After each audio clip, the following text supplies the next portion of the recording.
हर हर महादेव। स्वागत है आप लोग। हर हर महादेव। आज का हमारा था लेग डे।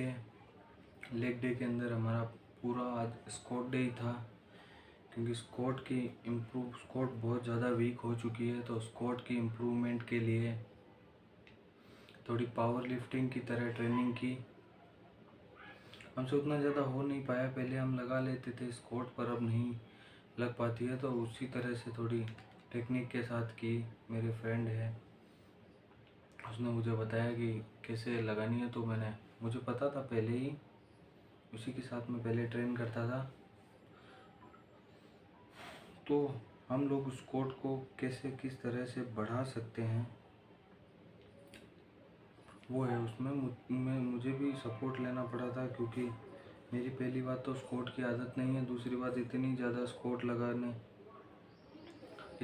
स्क्वाट और डीप स्क्वाट लगाने में ये एनर्जी सारी चली जाती है। तो आप जब लंबे टाइम बाद स्क्वाट लगाते हैं तो आपके साथ ऐसा ही होता है लगभग। तो आज हम बात करने वाले हैं, आज का हमारा पूरा वर्कआउट होने वाला है स्क्वाट के ऊपर। तो देरी ना करते हुए चलिए वर्कआउट स्टार्ट करते हैं। तो वर्कआउट के अंदर सबसे पहली एक्सरसाइज हमने स्क्वाट से ही वर्कआउट स्टार्ट किया था। ये मैं 25 केजीज वार्म अप ले रहा हूँ। 70 केजीज वार्म अप ले रहा हूँ। मतलब जैसे जैसे पूरा ऐसे पावर लिफ्टिंग वाला नहीं होता कि 4 रेपिटेशन मारे, 2 मारे, फिर धीरे धीरे आगे जाते हैं वेट लेकर। तो उस हिसाब से मेक श्योर आप भी अपनी स्क्वाट को इंक्रीज़ करें, क्योंकि स्क्वाट इंक्रीज़ करना बहुत ज़रूरी है। मैंने भी अभी शुरू किया है। धीरे धीरे मैं अपनी स्क्वाट को इम्प्रूवमेंट करूँगा।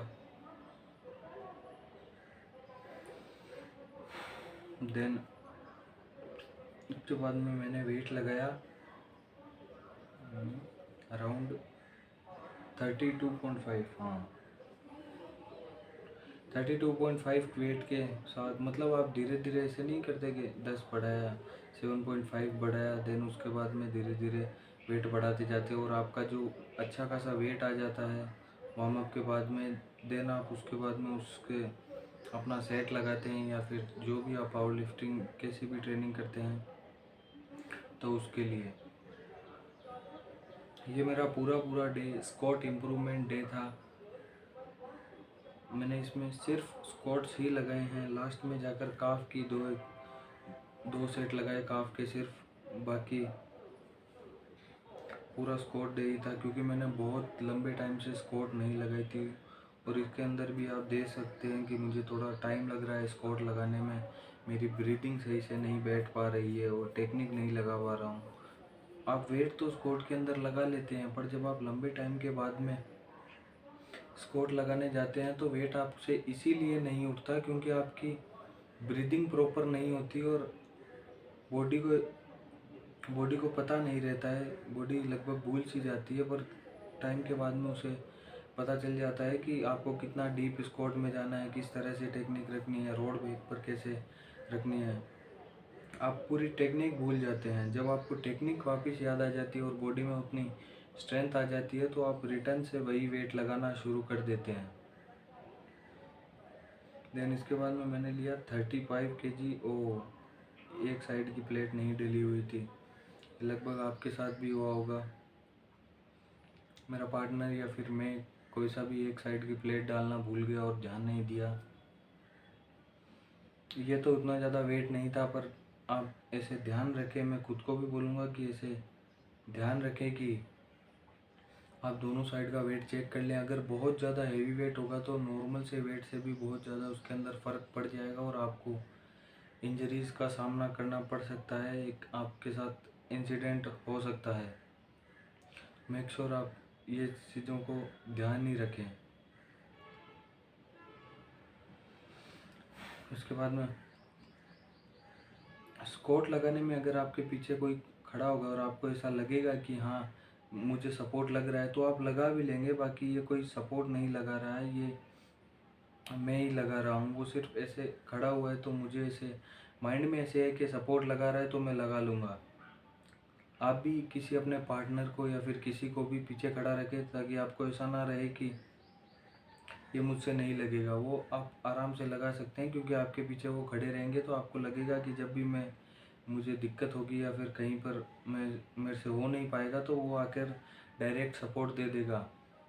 स्क्वाट अगर आप लगा रहे हैं थोड़े से ज़्यादा वेट से, या फिर आपका जितना भी वेट से आप लगाते हैं, तो एक पार्टनर को ज़रूर से ज़रूर अपने पीछे रखें, अपने साथ में। वो कोई भी पार्टनर हो, आपके जिम में से कोई भी हो सकता है, या फिर आपके साथ में रेगुलर वर्कआउट करने वाला कोई भी हो सकता है। आप उसको साथ में ज़रूर से ज़रूर रखें। इससे आपको इंजरीज़ का सामना नहीं करना पड़ेगा। और अगर आपसे वेट नहीं भी उठ रहा है, आप नीचे बैठ जाते हैं, तो वो कोई दिक्कत नहीं है। पर आपके अगर पीछे कोई पार्टनर रहेगा तो वो आपसे सेट लगवा सकता है, जो आप एक रेपिटेशन भी आपका बचा हुआ होगा और आप नीचे पूरा बैठ जाएंगे तो वो उठवा सकता है वेट। तो उसी कारण से मैं पार्टनर का बोल रहा हूँ कि पार्टनर का होना ज़्यादा ज़रूरी है।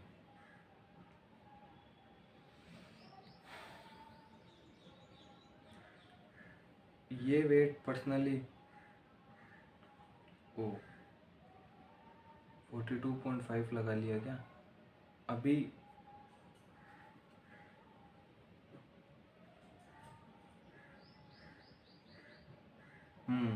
अभी मेरे 4 सेट लास्ट के बाकी है। मैं लास्ट वेट वो लगा चुका 42.5। उसके 2 रेपिटेशन निकाले, जिसमें से एक तो मेरा इजी आ गया था, दूसरे में इजी मतलब आया तो थोड़ा हार्ड ही था, पर दूसरे में थोड़ा हल्का सा सपोर्ट लिया था मैंने। क्योंकि मेरी आदत है स्क्वाट के अंदर कि मैं डीप स्क्वाट लगाता हूँ, पूरा नीचे बैठकर ऊपर आता हूँ। तो और मैं पुराने टाइम में अपने जब स्क्वाट लगाता था, मतलब थोड़े टाइम पहले, तो मैं वेट लेकर नीचे बैठ जाता था। मुझे कोई दिक्कत नहीं है वेट लेकर नीचे बैठने में, मुझे अच्छा लगता था पर्सनली। लोग बोलते थे कि ये तो इंजरी कर लेगा, ये कर लेगा, पर अगर आपको वेट लेकर नीचे बैठने में अच्छा लगता है और आप बाद में उठ सकते हैं तो कोई ख़ास दिक्कत वाली बात नहीं है। आपके क्वाड्स उससे मजबूत ही होंगे। और मैं प्लेट स्क्वाट लगाता हूँ। प्लेट स्क्वाट मतलब आप एक प्लेट रख लेते हैं, देन उसके बाद में उससे पैर रखते हैं, तो आपका पैर नीचे और ऊपर दोनों साइड होता है और आपके पैर एकदम सीधे और बहुत ज़्यादा पास में होते हैं। तो ये स्क्वाट कभी ट्राई करना, बहुत ही मुझे तो पर्सनली बहुत अच्छी स्क्वाट लगती है। आप ट्राई करके देखना आपकी कैसी लगती है ये स्क्वाट। अब ये वही वीडियो तो थोड़ा मैं पास से बना लिया स्क्वाट का। अगली बार पूरा ऐसे दूर से स्क्वाट का वीडियो बनाऊंगा, तब आपको दिखाऊंगा कि मैं किस तरह से स्क्वाट परफॉर्म करता हूँ। ये तो मैं थोड़ा हेवी वेट लेकर जा रहा था, इसलिए मुझे सेफ्टी की ज़रूरत लगी, तो मैं ये वाले रैंक के अंदर आकर वेट लगा रहा था। बाकी तो कोई दिक्कत वाली बात नहीं है। तो लास्ट के ये 4 सेट, एक ही वेट से 4 सेट और 4 रेपिटेशन इसके लिए है क्यों, इससे क्या है, आपकी स्क्वाट इम्प्रूव होगी। आपने जितना वेट लगाया है उससे थोड़ा कम वेट लें, आप कितना भी ले सकते हैं वो आपकी मर्ज़ी है, पर एक मॉडरेट वेट लें कि आप इससे लगा सकते हैं। आप जिससे एकदम प्रॉपर इजी लगा सकते हैं उससे थोड़ा सा ज़्यादा वेट लें। इसके भी मैं 2 सेट लगभग लगा चुका था। तीसरे और चौथे सेट में मुझसे नहीं लग रहे थे, क्योंकि क्वाड्स बिल्कुल ही ऐसे हेवी हो गए थे। अगर आपके क्वाड्स टाइम से पहले ही भर जाएंगे तो ये कंप्लेन ना करें कि आपसे स्क्वाट लग नहीं रही है, क्योंकि क्वाड्स अगर भर जाएंगे तो स्क्वाट किसी से भी नहीं लगेगी। क्योंकि क्वाड्स अगर पम्प्ड हो जाएंगे तो वो बहुत जल्दी फटीक में आएंगे, और फटीक में आने के बाद में स्क्वाट्स नहीं लगती है, ये बात सबको पता है। तो जिस दिन आपके क्वाड्स फटीक ना हो और शुरुआत में आप स्क्वाट्स को लगा लें, देन उसके बाद में अगर आपको पीआर टच करना है अपना, तो क्वाड्स बिना फटीक के ही आपको लगाना होगा कि जिम में जाते ही सबसे पहले स्क्वाट्स ही लगाएं। और स्क्वाट्स में भी रेपिटेशन ना लगाएं, ऐसे धीरे धीरे वेट बढ़ाते जाएं, उसमें 2-4 रेपिटेशन लगा के अपना पीआर वेट हिट करें। आप रेपिटेशन लगाने लग जाएंगे तो क्या बोलते हैं उसको, वो वेट आपका हिट नहीं हो पाएगा और कॉर्ड्स टाइम से पहले ही भर जाएंगे और आप सोचेंगे कि मुझसे ये पीआर आ नहीं रहा है। ऐसा मेरे साथ भी बहुत बार हो चुका है। मेक श्योर आपके साथ ना हो, इस बात का ज़रूर ध्यान रखें। ये रैक मुझे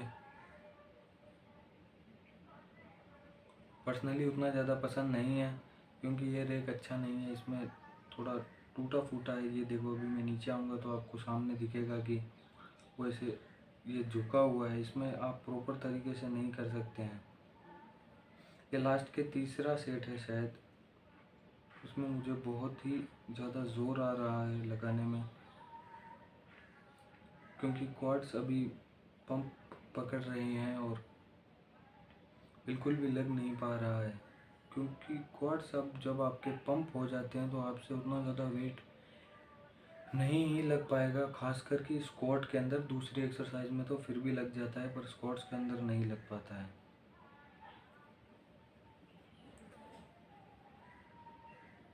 तो मेक श्योर इस बात का ध्यान रखें कि आपके क्वाड्स पंप्ड ना हो, उस टाइम पर आप स्क्वाट्स लगाएं।